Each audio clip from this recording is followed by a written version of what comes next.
me have this house. JT let you have my house. Yes. My shed. You didn't win in my yard. Wait. All of you. Daddy, chill. What the hell is even that? Alright, so everyone hates Netflix's Avatar. Are we on the same page about this? Netflix just had to go ahead and do it again. What were they thinking? What difference would the live action bring to the screen that wasn't already done perfectly in the cartoon? Make Aang's head even more shinier? By now, we all know why Netflix wanted to make this series. Money. With all due respect, I don't think any true fans of the cartoon wanted to see a real-life bald kid flying around on a fictional flying mammoth, saving the world from a power-hungry maniac. How dare you! whoa, I said with all due respect. Surprisingly, they did an okay job. Other than massacring characters, jumbling up plots for no reason, and downright stupid plot deviations. Other than that, Pretty good. Pretty good. Netflix only did this to get eyeballs on their platform, to increase subscribers like a desperate YouTuber. Speaking of, you should subscribe to my channel for more content like this, which is free. Unlike Netflix, the goal is to hit 500 subs. Hit the subscribe button and I'll be all up in your feed. Alright, let's talk about what Netflix did better than Nickelodeon. First up, having the crew that sails with Zuko be the crew that he defends. We are the 41st. And you're all alive because of my nephew's sacrifice. This was a welcome change for me, and I was surprised when I rewatched the animated series that it was not in it, because it adds depth to the relationship Zuko has with its crew and vice versa. It makes the foundation of their bond and later their loyalty to Zuko stronger and more believable, unlike the animated series where Iroh just tells the crew the sob story of why Ozai burned his son's face. Another one. I like the cold opening of the show. It's nice to see a fast-paced action scene front and center. Who doesn't? But there's a caveat. They should have stopped right after this scene Which is why we have to kill them all. and directly moved on to this scene with Katara and Sokka. It makes the opening more tight.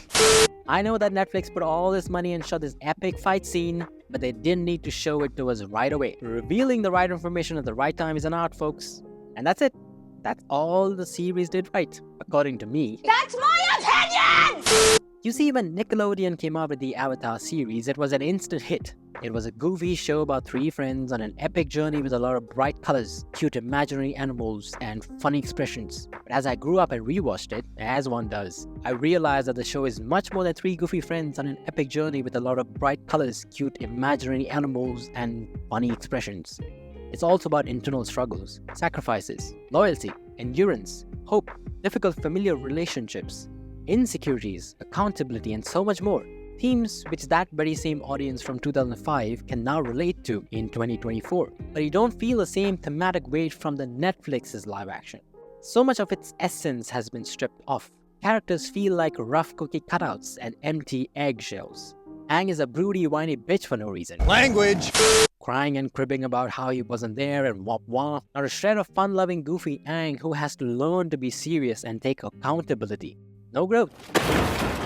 Katara is stripped of her personality. She's no longer a fierce, passionate, hopeful girl who has to work hard for weeks to learn and master waterbending. Now she's a skilled waterbender, 2/3 into the first episode. Again, no growth. Sokka was stripped of his offensive flaws of sexism and arrogance, but his stupidity is heightened for cheap laughs. Waka waka. Brother, what's that? So he doesn't have to learn anything. No growth again. None of the characters grow. They are the same people from episode 1 all the way through episode 8. They learn new information, if you want to consider that as growth. Sure. So many plot points were butchered. Why tell Aang his people were massacred if you were going to have him fly to the Southern Air Temple where he eventually finds out anyway? What is the point of having the Grand narrate the whole damn thing to Aang? Like, why? In the animated series, this lady wasn't even convinced he's the Avatar. Well, no one has seen an airbender in 100 years.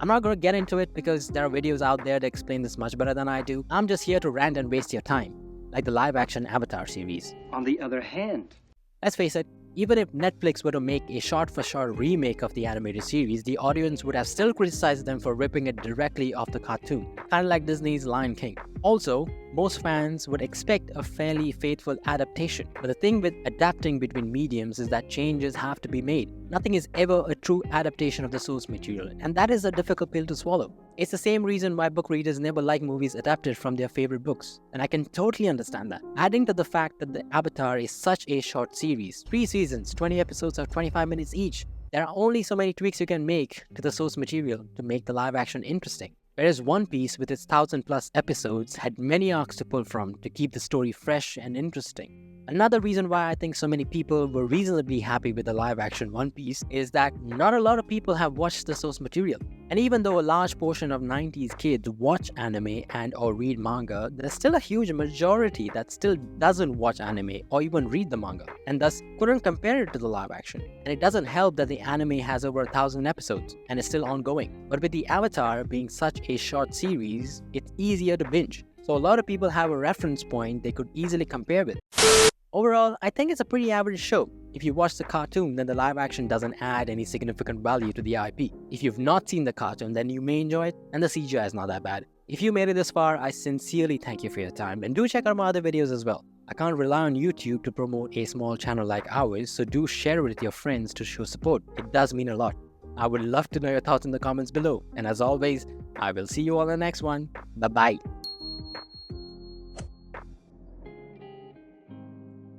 Oh!